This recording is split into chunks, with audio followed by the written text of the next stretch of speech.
Сега ќе зборуваме на една тема, ќе одговориме на едно прашање, кое што за нас може би е лесно да речеме, но некојаш може би и ве остава во недоумица. Еднаш спомнавме еден петок за ова нешто, па да отвориме во прва книга Самуилова, 28 глава. Во фокусот сега ќе ни биде Саул. Прва книга Самуилова, 28 глава. Неговото паѓање и тоа докаде човекот може да отиде кој ќе се одвои од Господ. Што имаме во оваа глава? Само еден мал вовет. Доека Саул се занимавал со Давид, со неговото апсење или можност да го убие, да се отараси од него, му се заканувала голема опасност од филистејците. Полека, но сигурно се доближувале. Замислите си, се занимавал со Давид, демек Давид му е најголемиот непријател, оној кој што веќе бил помазан од Господа, како негов наследник, го баталил вистинскиот непријател. Изгубил од увид кој му е вистински непријател. Тоа може многу лесно и нам да не се случи. И кога увидел опасноста, побарал помош од Господа. Се допрашал до Господа. Меѓутоа не добил одговор. Зошто? Тиде подоцна да видиме први во каква ситуација е Саул. Зошто Господ молчи на неговото прашање, барање на помош. И не добивајќи одговор ни, вели тамо од Господа, ни од пророците, ни од Уримот и Тумимот, ќе побара вражалка, затоа што тој ги изгонил сите од земјата, по заповед Господова, и ќе ја најде она вражалка во Ендор, ќе му ја посочат, и од неја ќе побара да го повика духот на Самуил, за да се посоветува со Самуил, со мртвиот Самуил, веќе некој време е мртв. И сега, пред да навлеземе во главата, да читаме во која состојба е Саул и заради што е во таквата состојба. Одиме во нешто поназад, во 15 глава.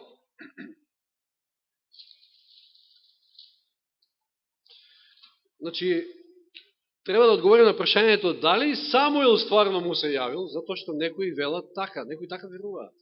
Готово луѓето кои што веруваат во бесмртност на душата и така. Или тоа било нешто друго. Затоа што текстот навистина остава впечаток како го издвоиш, ако го читаш дека Самуил е тој кој што разговара со Саул. Реков 15 глава најнапред. Читаме 22 и 23 стих. Значи, ова е после вториот тест на кој што паѓа Саул и наместо да ги униште амаликијците до крај, тој ќе го сочува царот Агаг и најубавата стока. И Самуил му одговара, значи на средбата со Самуил, доека Самуил е жив, Самуил му одговара, дали му се на Господа помили палениците и приносите од послушноста кон неговиот глас? Го прашува. И вели, знај, послушноста е поскапоцена од најдобрата жртва, покорноста е подобра од овци. Џабе ти се сите тие овци што си ги сочували, најдобри, најизлатни, не знам какви да се. Послушноста е оно што е најважно. Непокорноста е како гревот на вржањето. Самоволието е како злостор со идолите. Еве го Саул. Што го довело во ситуација да биде отфрлен од Господа и да му биде одземено царство? Непослушноста, непокорноста, тоа е едно тисто на некој начин, кој што е вели како гревот на вржањето. Че на некој начин тој бил веќе уште во таа ситуација на една иста линија со оваа вржалка од Ендор. Така може да кажем. Иако него вели стикот баш тоа, туку сака да каже грев, си е грев. А вражал, а повикувал мртви, а си непослушен на Господа, тоа е тоа. Крајот е исти. И тврдоглавоста или самоволието е како злосторот со идолите или како идолопоклонство. Пазите, овде секој од нас треба да се анализира. Пазите, каде се нашол Саул заради тврдоглавоста и заради непослушност? Страшна работа. Кој од нас е тврдоглав и колку е тврдоглав, тоа секој од нас си го знае. Би требало и добро да си го знае, барем да е свесен за тоа. Затоа што ова се опасни работи. Тоа го гледаме случајот со Саул. И сега што се случува? 16 глава, 14 стих. Господовиот дух беше отстапил од Саула. Ако се сетиме, од неодамна зборувавме дека Светиот Дух кој го добиваат? Покорните. А маната што има Саул е непокорност. Значи, автоматски. Покорните го добиваат, непокорните го губат. Господовиот дух беше отстапил од Саула, 14 стих од 16 глава, а еден зол дух од Господа почна да го вознемирува. Ова од Господа, немојте да го сватите пак буквално, како што ова е нешто во стилот, како што Господ му го затврдне срцето на фараонот, така и ова. Че не е Господ тој што му затврднал срцето на фараонот. Туку Господ дозволил. И во овој случај Господ дозволил, пошто се повлекол Духот Свети, да Саул биде измачуван од зол дух, вознемируван од зол дух. Па знаете, па му го нашле Давид, да му свири со харфа, убави мелодии, за да му ја подобри на некој начин состојбата. Видите во каква ситуација се нашол Саул. Ова се психички состојби, нели со денешен речник. Саул во една ваква состојба, во непослушност и тврдоглавост, ниеден греф не го признал, значи секој се вадел. Дена народот, дена нешто друго, ама тој не е виновен. А дури во вториот случај вели тамо, кога се среќал со Самуил, опа ја извршив Божјата реч, како што ми рече Бог така направив. Да, тој делумно ја изврши, не целосно. Чи сепак тоа е непослушност. И сега еден таков Саул, во една таква состојба, се наоѓа во опасност, и иако веќе Самуил некој време почина, тамо негде во 25-та глава, негде пишуваше за тоа, но заради наративот од 28 глава, ни се спомнува во 3 стих. Значи сега сме во 28 глава и тука ќе ги анализираме овие стихови, случувањето на Саул. Во 3 стих се вели: Самуил беше умрел и сиот Израел го оплака, тажики по него. Го закопа во неговиот град Рама, а Саул ги беше истерал од земјата сите повикувачи на духови и врачеви. Зошто го направил Саул? Затоа што на Господа му се гад во неговите очи ваквите. Врачарите, повикувачите на духови. Еве да прочитаме за тоа, барем еден стих, доволен е. Левитска книга, 20:27. Левит 20:27.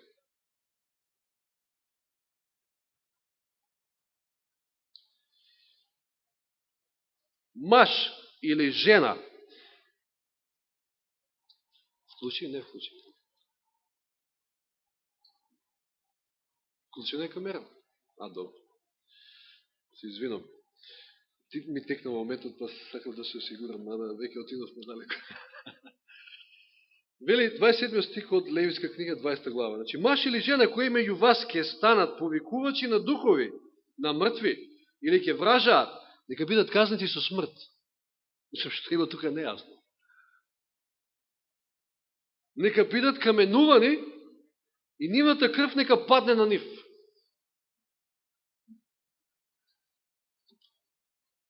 И Саул заради ова ги истерал сите вражичи. Сега, значи, заради наративот тоа е ставено. Самуил е мртов, нема никакви вражачи и сега Саул што прави?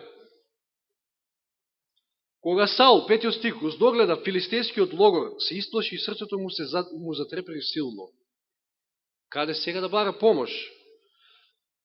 Саул го праша за совет Господа. Но Господ не му даде одговор. ни во соништата, ни преку Уримот, ни преку пророците. Сега тоа ше имало пророчки школи тука, негде во близина. Самуил не е веќе меѓу живите, меѓутоа преку никој и преку ништо не добива никаков одговор од Господа. Не знам дали сте се нашли некојаш ваква ситуација, ама со оглед на состојбата во која што е Саул, за да него измачуваат нечисти духови, веќе далеку отиден. Господ нема веќе што да му соопшти, нема што да му каже. Скјавате во Новиот Завет имаме една таква ситуација, кога е судењето на Исус, го изведуваат пред Ирода.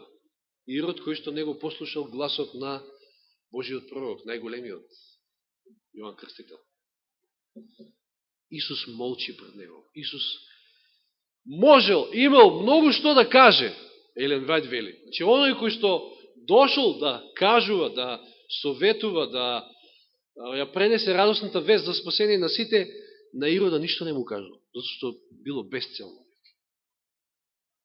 Страшна е ваква една состојба кога Господ нема што веќе да ви каже. Вие сте отишли предалеку. И можам да го замислам каков е Саул, избезумен, се не знае што да прави. Голем војска наспроти него, каде да најде чареш, како да постапи, што да постапи. Затоа Саул, 7 стих, им рече на своите слуги: побарете ми жена која повикува духови. Не знам зашто жена, веројатно жените може повеќе се бавеле со тоа.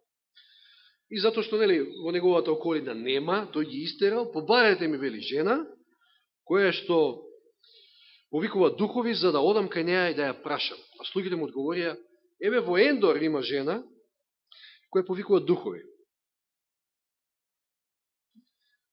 Во немок и изгубеност Саул постапува и свесен дека постапува спротивно на Божите совети.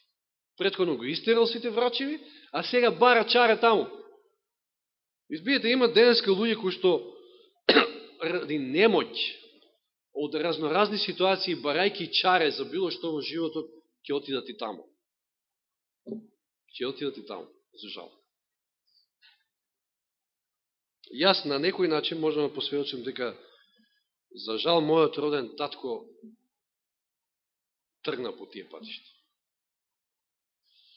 И не знам, не сум Господ да знам докаде му е состојбата, јас се надевам дека се уште има надеж, но сме разговарали со Дејан знае такви некои теми. Како и да е, значи, страшно е да одиш и да бараш чајер, како што велам, значи, од, не знам, од оджи, од, не знам, такви некои вражачи и така натаму. Да. Тогаш Саул се преправи. Пазите што прави Саул. Внимава, како да внимава на својата чест, значи, чекай сега, јас ги истера, па сега треба да идам ја да молам од вржа. Не, и се преправил, се престорил, да не биде препознаен. Облече други облеки и отиде со 2 човека и дојде Ноке. Дошел и Ноке, не само што се преправил, тука и Ноке дошел. И отиде со 2 човека, дојде Ноке кај онаа жена и рече: да ми вражаш со помош на дух и повикај ми го оној кого што ќе ти речам.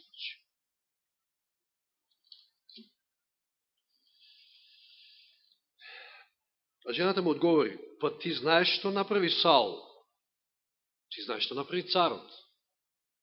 Немој да ме ставаш сега во незгодна ситуација. Како што нели ги истреби од земјата повикувачите на духови и вржалците. Зошто му поставуваш стапица на мојот жидов за да ме погубиш? Ти веројатно сега сакаш да испиташ, може би си дошол да видиш дали јас се бавам со тоа, па да ме пријавиш кај царот. Пошто во теке прогон на таквите како мене и можам да си го изгубам животот. А Саул се заколна во Господа. Саул овде не знае ни што прави, ако ги следите, само работите. Ќе видиме подолу. Се заколна во Господа говорејќи, че едноставно го изгубил умот. Така ми живи од Господ, не ќе бидеш ништо виновна за ова. Тога жената го запраша: кого да ти го повика? И сега интересно е ова, следно. Тој говори: повика ми го Самуила. Кога жената го здогледа Самуила, извика гласно: И тогаш му рече на Саула: зошто ме измами? Жената препознала дека Саул е Саул, оној преправениот.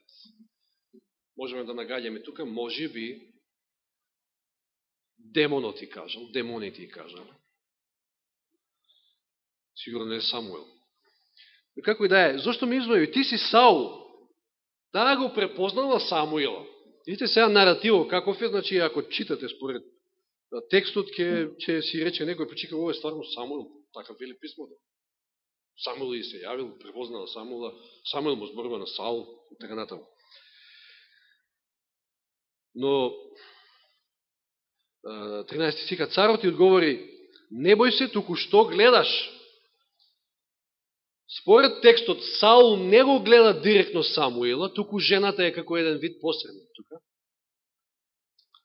Што гледаш, се прашува, а жената му одговара на Саула: гледам нешто божествено што се дига од земјата.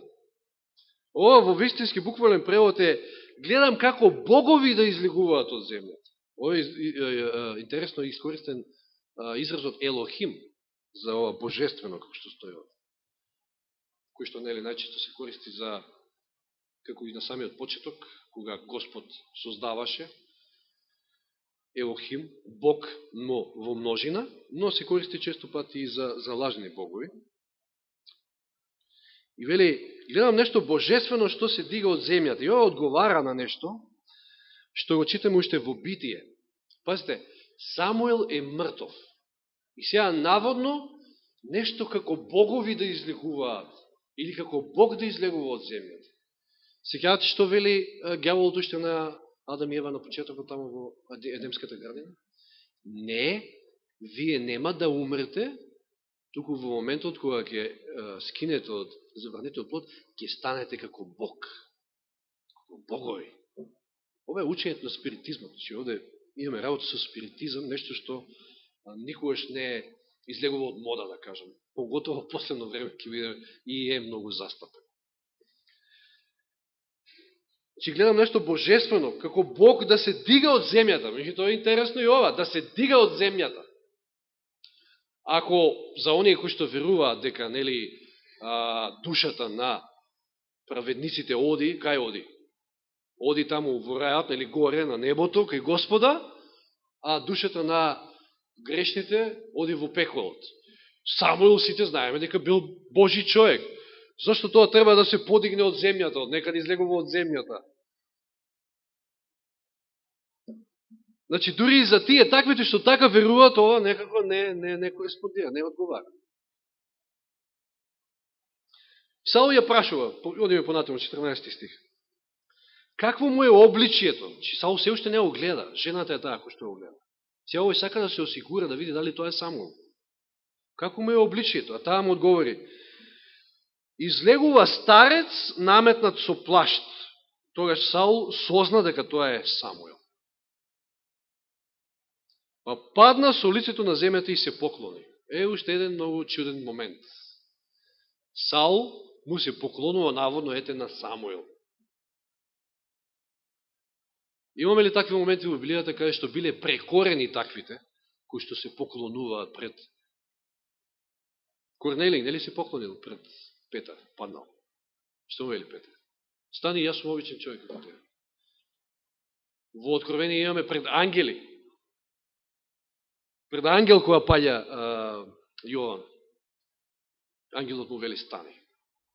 А овде Саул паѓа да му служи на Самуила, наводно на Самуила, кој што него ни гледа, веројатно, кој што гледаме, но ете се убедил дека тоа е Самуил. И сега 15 стих додава на тој 13 кај што вели дека се дига нешто од земјата. Самуил го праша Саула. И сега видите разговор меѓу Самуил и Саул.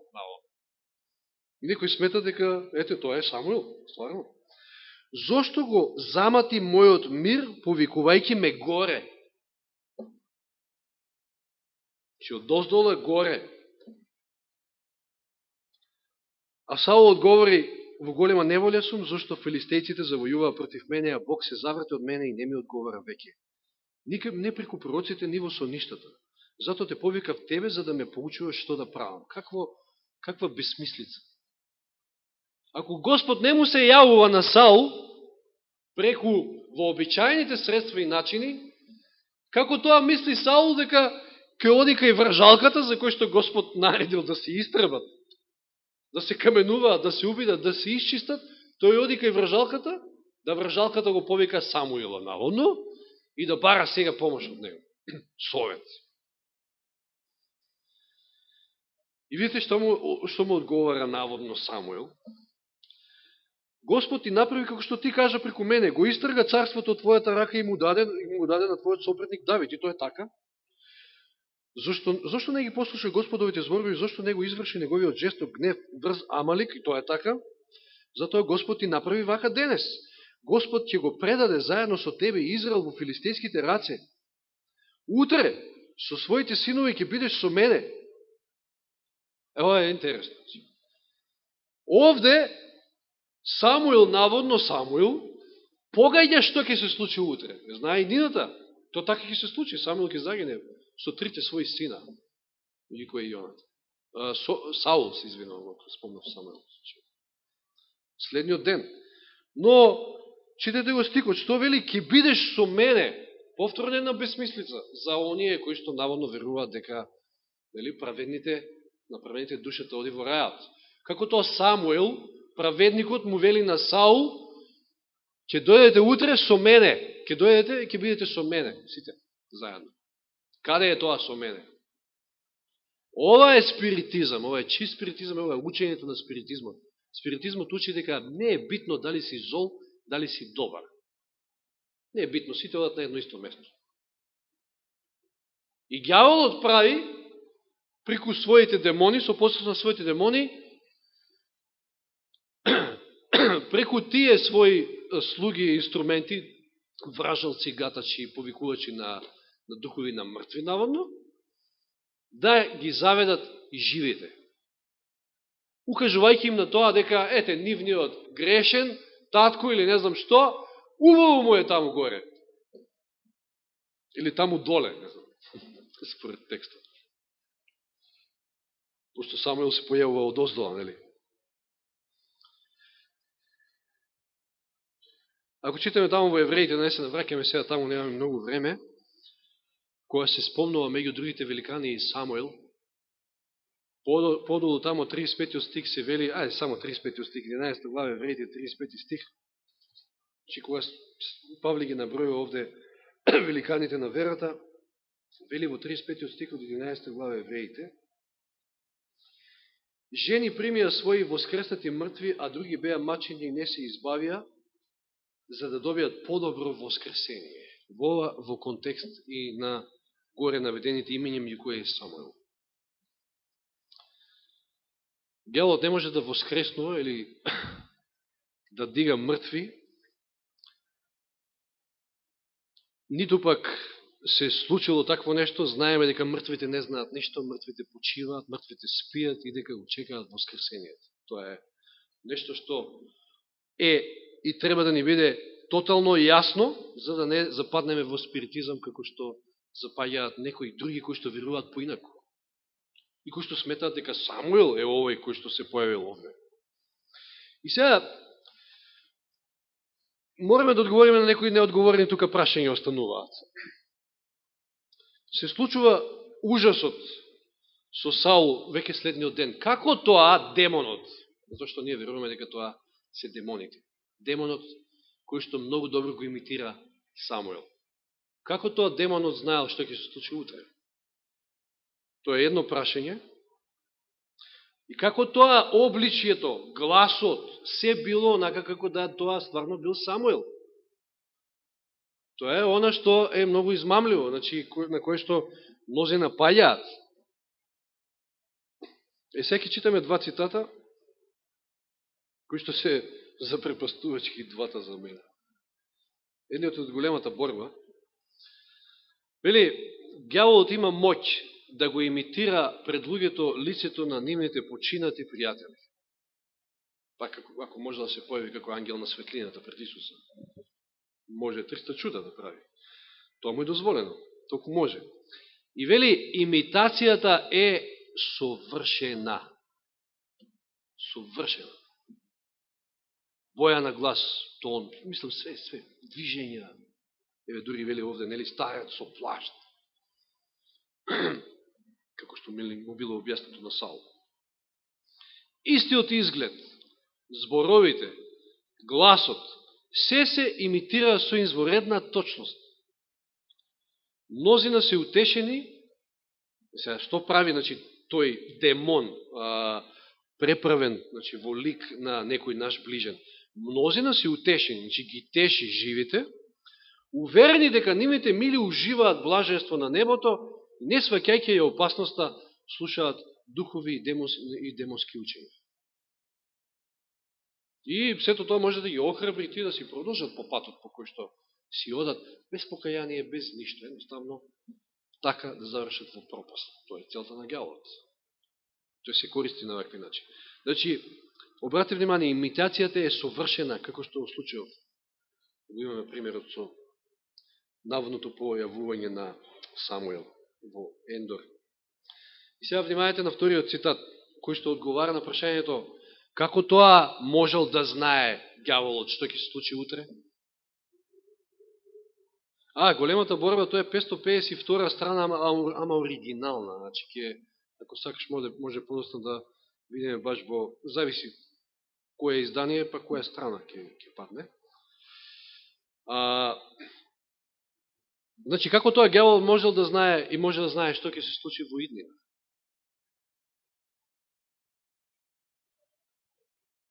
Како прво, не треба да забравиме една работа. Саул е тотално во раците на ѓаволот, како што читав.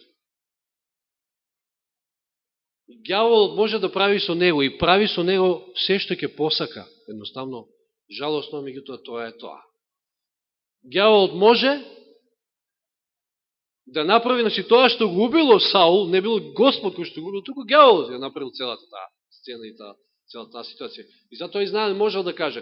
Тоа е една работа. Меѓутоа, внимавајте цитатот што открива од Патриарси и пророци 687 оригинална страна или 726 страна македонски превод. Она издание, нели? По старото, мислам дека има некој поново сега. 687 оригинална или 726 македонски превод. Вели, сатаната луѓето ги наведува да се распрашуваат кај видовитите, со тоа што им го открива скриеното од минатото. Видите сега како ги навлекува. Ке одат кај некој вражалец, татко ми на времето ми викаше, само јави се, еве ти го телефонот од оджата тамо во Прилеп, само јави се, секи ти погоди. По телефон секи ти погоди. Викам, мавни се тамо, мислам, тогаш бев во почетокот на верата, меѓутоа, фала му на Господа, доволно осведочен. Со тоа што велим го открива скриеното од минатото, значи ќе ви открие нешто што само вие го знаете. Нешто што само вие го знаете. На тој начин ќе ве навлече. И ќе се рече, чекај, па може нешто ќе ви открие за утре. Што ќе биде, како ќе биде со мојот живот. А ние сме дознали, па сакаме да знаеме, па не знам, па дали ќе најдем работа, па не знам, па не знам, тоа, па ситници, еден куп живот. А ѓаволот го знае, многу добро знае нашиот живот. Ги знае сите наши тајни. Се знае. Мислите не може да не ги чита. Меѓутоа, се што гледа, се што може да види. И сега, ги наведува да веруваат дека тој може да ја предскаже и иднината. И видите сега што прави. Врз основа на своето многу вековно искуство, пазите, треба да му симнеме сите капа под наводници, на ѓаволот, колкаво он искуство има. 6000 години искуство. Врз основа на тоа негово вековно, многовековно искуство, тој може, знаејќи ги причините, да заклучи какви ќе бидат последиците. Причинско-последична врска. Тоа многу добро го работи и го знае. Па кога, јас спомнав, мислам, еден петок, тогаш баш кога коментирав малку околу ова, дека ја ќе кажам, значи, јас сум таков, едноставно, така ми функционира умот, успевам така некој коцкички добро да ги сложам и да предвидам под наводници што ќе биде. Од изборите на 11 декември, навака скоро све предвидов точно како ќе се случуваат настаните во Македонија. Значи, не сум пророк. Тоа е тоа, чиста логика, причина-последица на некој начин. Ѓаволот е мајстор, ѓаволот има многу вековно искуство и вели, тој може, знаејќи и причините да заклучи какви ќе бидат последиците и често со прилична точност може да предвиди известни настани во човечкиот живот во иднина. Некојаш може чисто да нагоди, па и тоа да му послужи за да навлече кон себе. Но еве, вели, заради тоа многу вековно негово искуство може да, поврзувајќи последица со причина, да прилично точно да предвиди што ќе се случи со животот на еден човек во иднина. И тоа му дава можност да ги измами кутрите заведени души, да ги подјарми и да ги одведе по своја волја, односно во пропаст. А реков за Саул, кога веќе бил целосно во сатански раце, тоа сатаната можел да прави со него се што ќе посека. И тоа што му го кажал, за следниот ден, тој се случило. И како и за Саул, така и за секој од нас, ѓаволот едва и чека такво нешто да ни направи, односно да не уништи, затоа што е непријател на душите. И само да не ги забораваме овие стихови, при крај сме да ги спомнеме. Прва книга Летописи, кои што се така одговараат на прашањето дека ова никако не може да е Самуил, кој што се јавил преку врачарката и разговарал со Саул. Прва Летописи или прва книга Дневник, 10 глава, 13 и 14 стих. Последните два стиха од таа глава. Така загина Саул за своето беззаконие, кое го направи пред Господа, не ги пазеше Господовите заповеди. Чете тоа, таа негова непослушност, непокорност. И врз тоа ја праша за совет бајачката, а не го праша Господа, затоа го уби и го пренесе царството на Јесејовиот син Давид. Да, тој го праша, така стои во 28 глава, меѓутоа состојбата која што била, веќе било касно. Ја преминал цртата. Не го праша, стихот сака да каже, не беше навикнат да го прашува Господа, да го слуша Господа, беше непокорен. Исаја 8 глава, сите го знаеме 20 стих, нели, закон и сведоштво барајте, иако некој не зборува според нив, во нив нема светлина, во него нема светлина, но често пати го забораваме контекстот на стихот кој што е пред тоа. Значи 8 глава, 19 стих. Исаја: ако ви речат, прашајте ги духовите и оние кои што пророкуваат за иднината, што шепотат и мрморат, одговорете, зар народот не треба да го праша својот Бог? Зар мртвите се прашуваат за живите? И потоа вели, закон и сведоштво барите. Зар мртвите се прашуваат за живите? Зошто? Како може мртов да знае и да советува жив, кога мртвиот не знае ништо? Проповедник, 9 глава, 5 и 6 стих, исто тоа ќе завршиме. Книга на Проповедник, 9 глава, 5 и 6 стих. Живите барем знаат дека ќе умрат, а мртвите не знаат ништо. Ниту имаат веќе награда, зашто се заборава и споменот за нив. Одамна ги снема нивната љубов и нивната омраза и завист и веќе немаат учество во нешто што станува под сонцето. Точка.